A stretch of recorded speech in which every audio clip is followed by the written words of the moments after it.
Fala aí galera, beleza? Iniciaremos hoje a química orgânica com conceitos básicos que você precisa saber para iniciar o estudo dessa parte maravilhosa da matéria. Então, vamos juntos?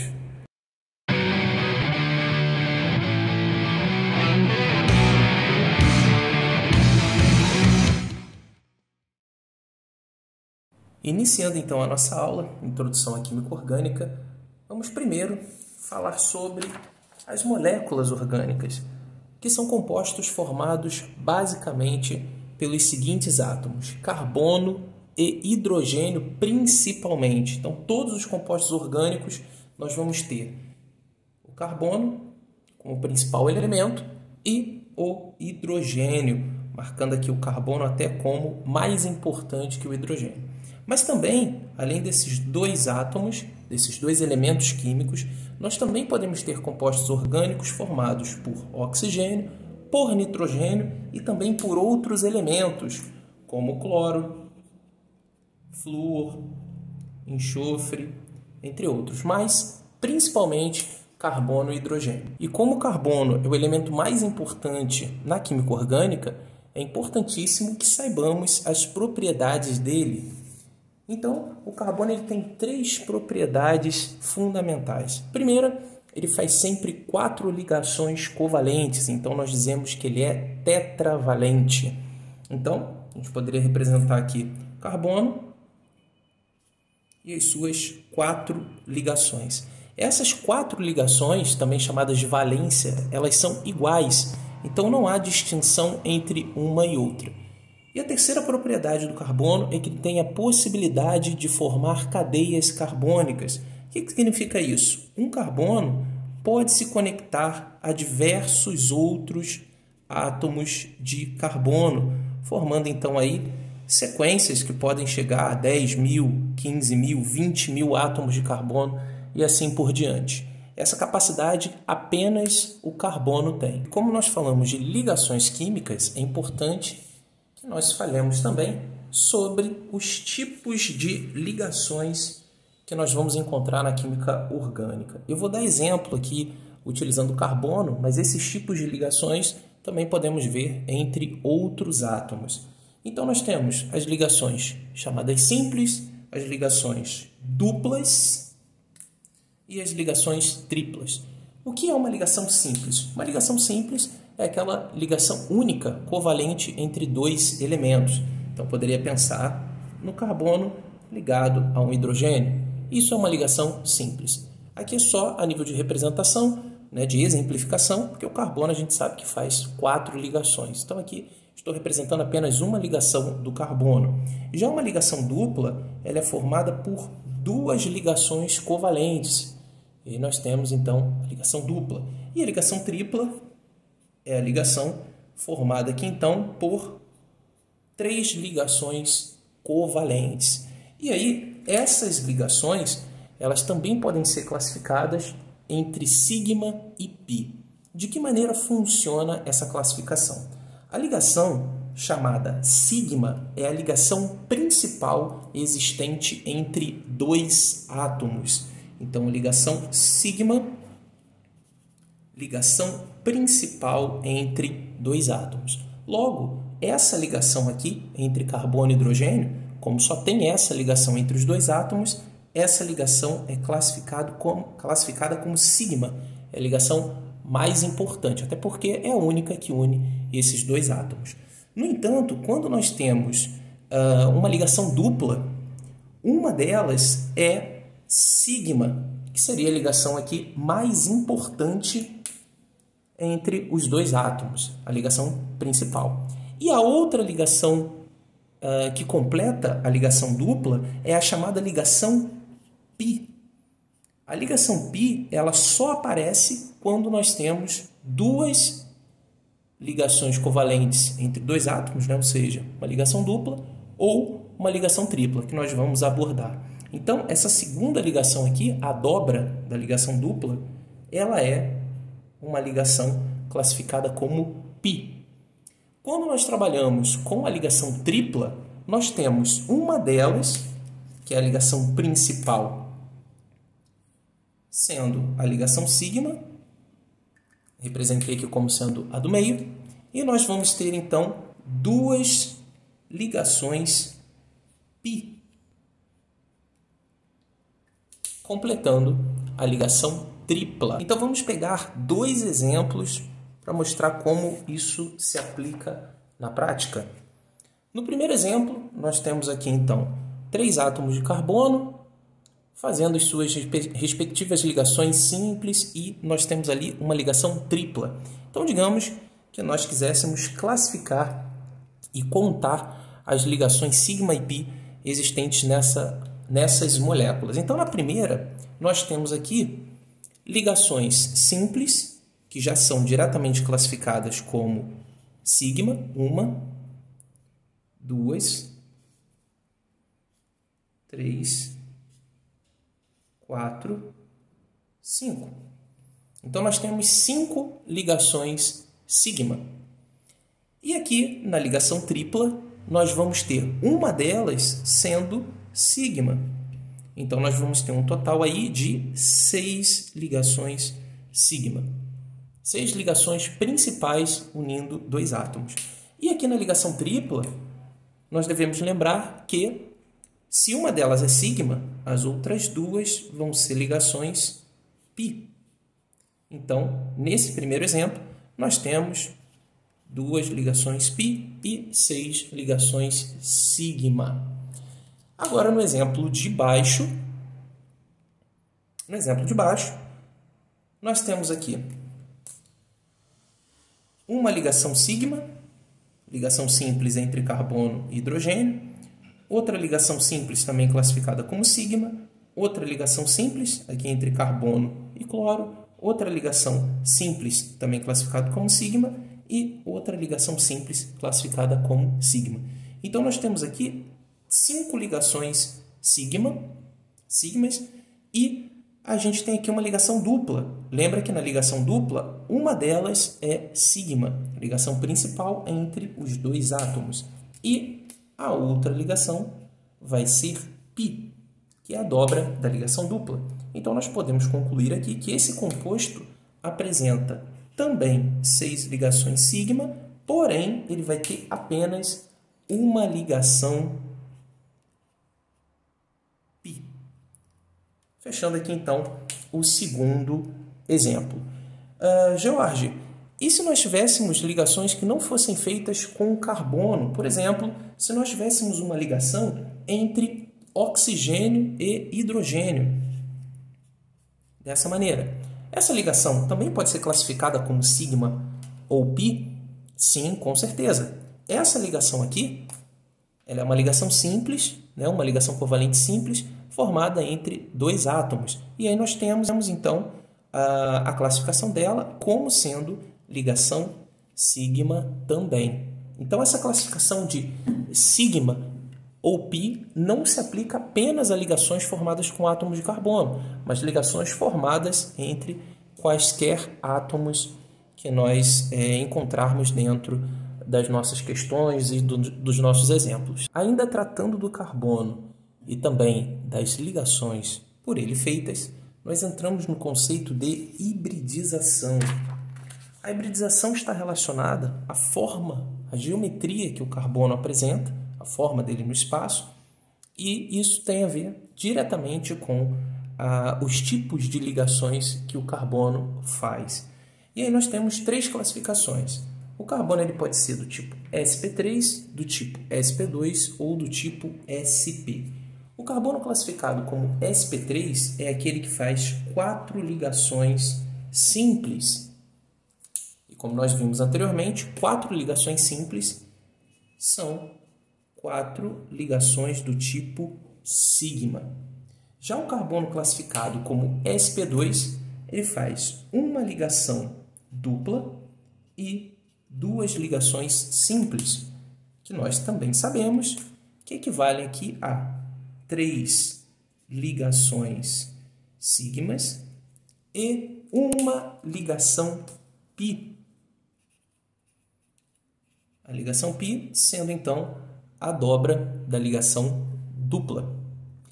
E o carbono sp, é aquele carbono que faz uma ligação tripla e uma simples, ou o carbono que faz duas ligações duplas. Repare que no caso do carbono sp, não importa se vai ser uma ligação tripla e uma simples ou duas duplas, ele obrigatoriamente vai ter duas ligações do tipo sigma e duas ligações do tipo π. Então, nós podemos pensar na hibridização como essa primeira forma, as ligações apenas simples, dupla simples, ou triplas simples ou duas duplas, mas a gente observa que, por definição, as hibridizações sp3, sp2 e sp estão relacionadas à quantidade de ligações sigma e π que o carbono faz. Vamos abordar agora outro aspecto, que é a classificação do carbono relacionada à quantidade de carbonos ligados ao carbono que nós vamos analisar. Como assim, Jorge? Todo carbono presente ali nos compostos orgânicos, ele pode ser classificado como primário, secundário, terciário ou quaternário. Um carbono primário é aquele que está ligado a apenas um outro átomo de carbono. Secundário é aquele que está ligado a outros dois átomos de carbono. Terciário, ligado a 3. E quaternário é aquele carbono que está ligado a 4 outros átomos de carbono. Então, pegando aqui um exemplo, observem essa molécula e nós vamos fazer a classificação desses átomos de carbono. Observem que temos 5 no total. E vamos começar então aqui pela ponta esquerda. Nós observamos que esse carbono aqui, ele é um carbono primário. Por que ele é um carbono primário? Porque ele só está ligado a um átomo de carbono, que é esse aqui da direita. Já esse segundo átomo de carbono, nós observamos que ele é terciário, porque ele está ligado a 3 átomos de carbono. Então, ele está ligado ao carbono da esquerda, ao carbono daqui de baixo e ao carbono da direita. Então, vou marcar aqui. Esse é um carbono terciário. O carbono daqui de baixo, ele também é um carbono primário, pois ele só está ligado ao carbono de cima. Então, ele é um carbono primário.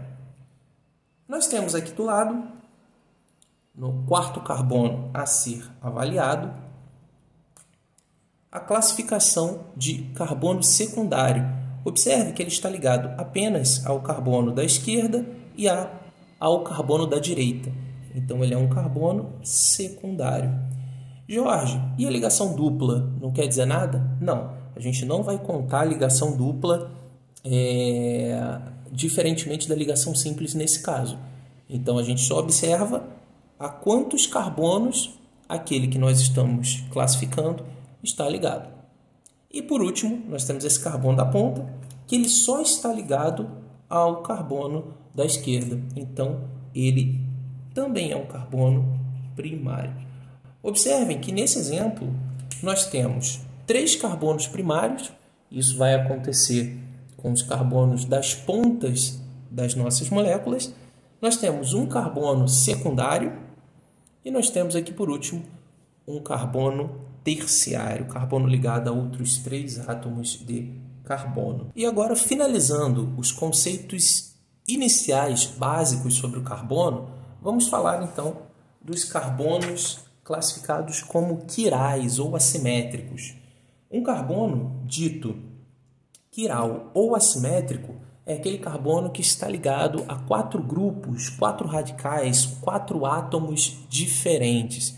Então, aqui eu representei as ligações do carbono com R1, R2, R3 e R4, né, que são símbolos aqui que representam átomos ou grupos ou radicais diferentes. Então, R1 obrigatoriamente tem que ser diferente de R2, que tem que ser diferente de R3, tem que ser, por sua vez, diferente de R4. Então, se esses grupos ligados ao carbono forem diferentes, ele é classificado como quiral ou assimétrico. Vamos pegar um exemplo para a gente avaliar como que se dá a observação de um carbono quiral. Então, nós temos aqui dois exemplos. Pegando aqui o primeiro exemplo, nós observamos que esse carbono aqui da ponta, ele não é quiral, porque ele está ligado a 3 hidrogênios, né? Então 3 átomos iguais. Já esse carbono aqui do lado, ele é quiral. Por que ele é quiral? Ele faz uma ligação com cloro, ele faz uma ligação com hidrogênio, aqui embaixo. Do lado esquerdo, ele faz uma ligação com esse carbono que está ligado a 3 hidrogênios, é um carbono CH3, e do lado direito nós temos o carbono fazendo a ligação com um outro carbono, que por sua vez faz a ligação dupla com outro carbono. Então a gente observa que os grupos ou átomos ligados ao carbono que nós estamos avaliando agora são diferentes entre si. Então eu posso dizer que esse carbono aqui, ele é um carbono quiral, é um carbono que está ligado ali a 4 átomos ou grupos diferentes, a radicais diferentes. Agora, pegando o exemplo de baixo, nós podemos avaliar aqui que esse carbono ele não é quiral, porque ele está ligado a 3 hidrogênios. Esse carbono do meio poderia ser quiral? Vamos avaliar. Ele está ligado a um cloro em cima, ele está ligado a um hidrogênio embaixo. Vou trocar aqui de cor para mostrar essa diferença. No entanto, se nós observarmos agora os dois lados dele, nós observamos que eles são iguais. Então, do lado esquerdo, o carbono que nós estamos avaliando está ligado a um CH3, carbono ligado a 3 hidrogênios, e do lado direito nós temos o mesmo grupo, CH3. Então, são dois radicais iguais. Então, esse carbono do meio, ele não é quiral.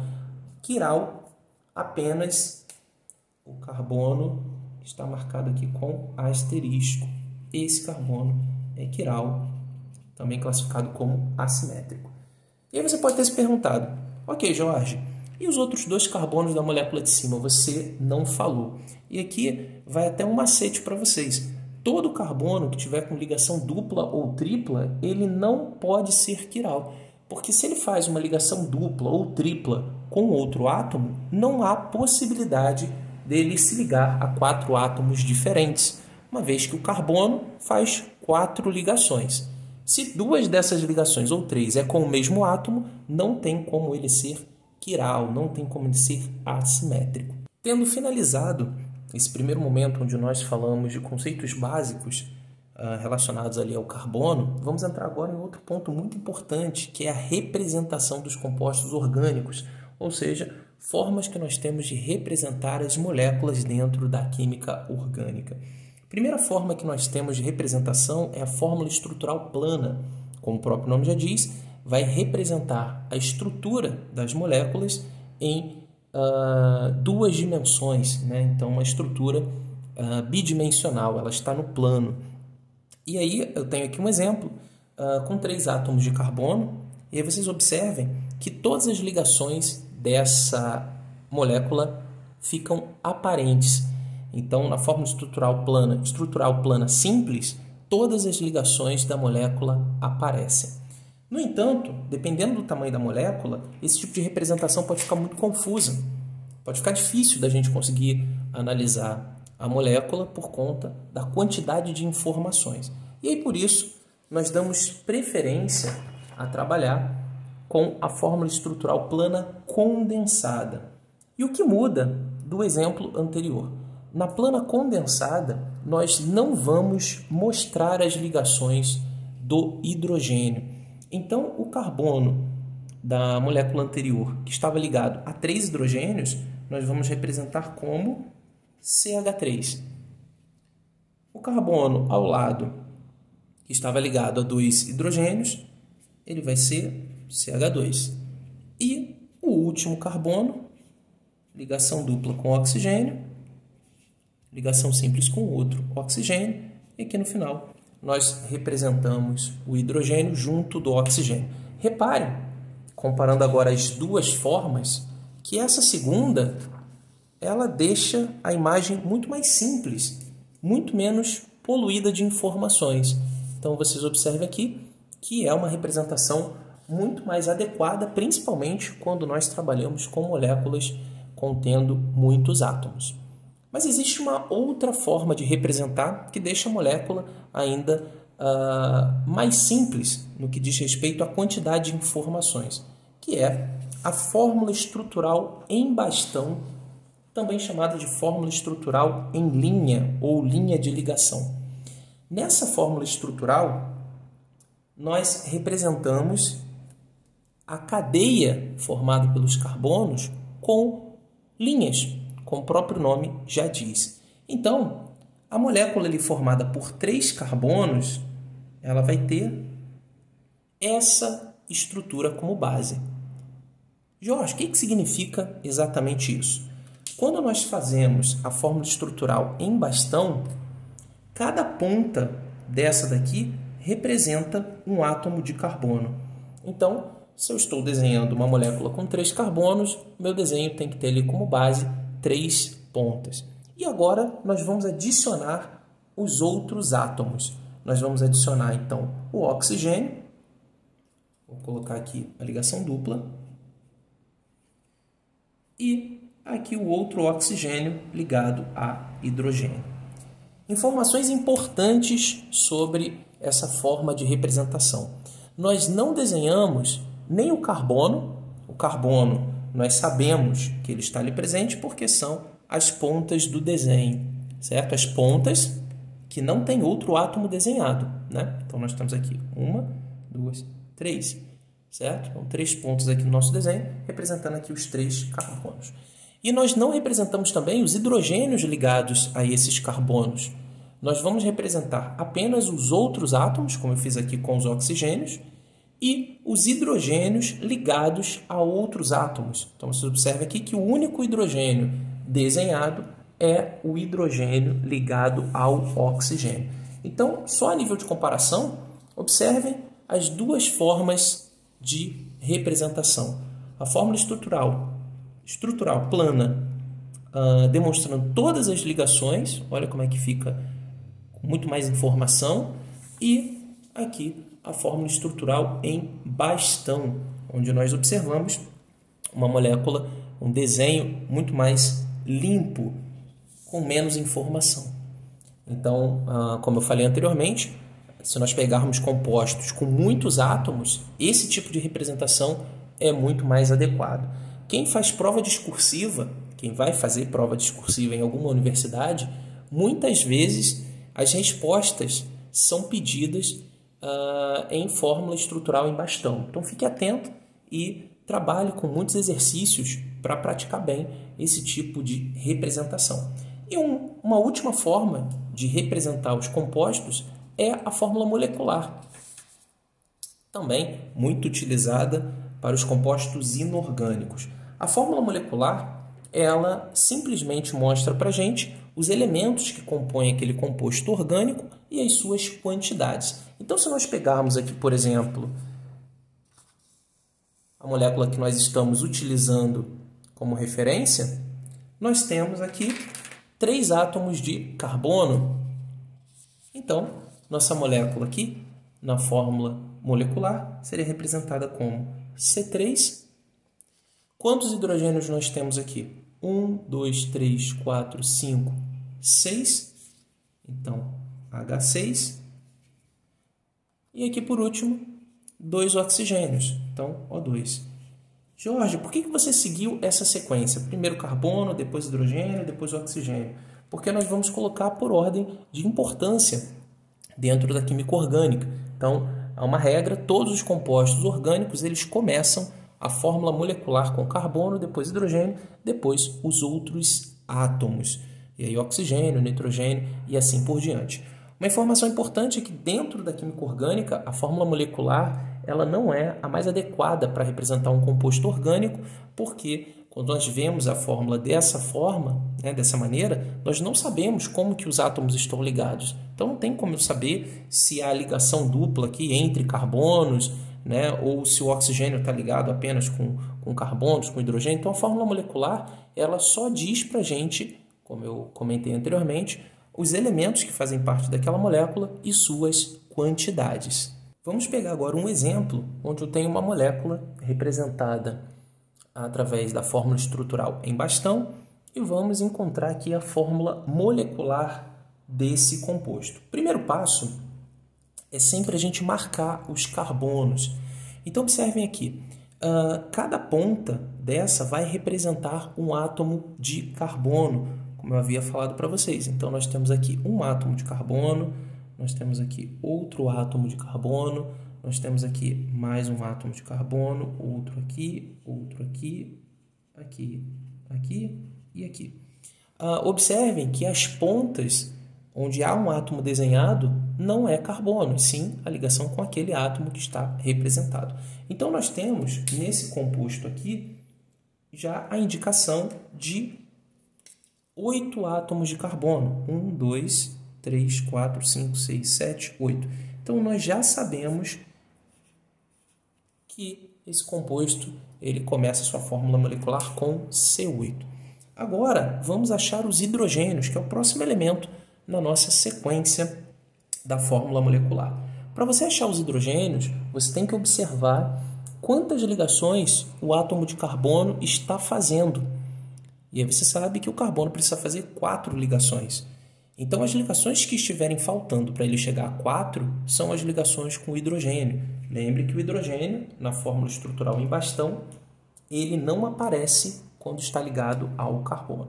Então observem que nesse primeiro caso, a gente tem 2 ligações saindo desse carbono, então faltam outras 2 ligações. Logo, essas ligações são com hidrogênios. Deixar eles aqui representados. Mesma coisa vai acontecer com esse carbono daqui de cima. Eu observo que há uma ligação desse carbono com esse e uma ligação desse carbono com esse. Faltam 2 ligações, então vou representar aqui mais 2 hidrogênios. Agora nós vemos aqui uma parte fechada da molécula, né, que é o anel aromático, mas isso é papo para outra aula. E aí o que nós observamos aqui? Que esse carbono, vamos aqui de um por um, né? Esse carbono daqui, ele está fazendo 3 ligações. 1, 2, né? Dupla, mais uma para cá para cima. Então falta uma ligação para ele. Então esse carbono aqui está ligado a um hidrogênio. Esse aqui, idem. Então está ligado a um hidrogênio, que é o que falta para completar as 4 ligações. Esse carbono aqui também. Esse carbono aqui também. E aí nós observamos, para fechar, esses 2 últimos que não estão ligados a nenhum hidrogênio. Por quê? Eles já estão fazendo as 4 ligações. Observem aqui, esse aqui. Uma ligação, 2, 3, 4 com a dupla. E esse carbono aqui, ele faz uma ligação para cá, 2, 3, né? Então com a dupla aqui, mais 2 ligações, totalizando 3. Com mais a ligação para cima, com oxigênio, 4. Então esses 2 carbonos aqui não precisam de hidrogênios para a gente completar a molécula. Então agora nós vamos contar 2 aqui do nitrogênio, mais 2 hidrogênios aqui, 4, com mais 2, 6, 7, 8, 9, 10, 11. Então nós temos um total de 11 hidrogênios. Agora nós temos, completando a nossa molécula, um oxigênio e um nitrogênio. Então fecharíamos aqui a molécula colocando O e N. Dessa forma, então nós obtivemos a fórmula molecular a partir da fórmula estrutural em bastão. E dessa maneira nós finalizamos então a nossa aula. Espero que tenha sido bem proveitosa e não deixe de praticar cada um desses conceitos, de treinar, porque eles vão servir como base para a continuidade da matéria, para a continuidade da química orgânica. Grande abraço, bons estudos e até a próxima. Valeu!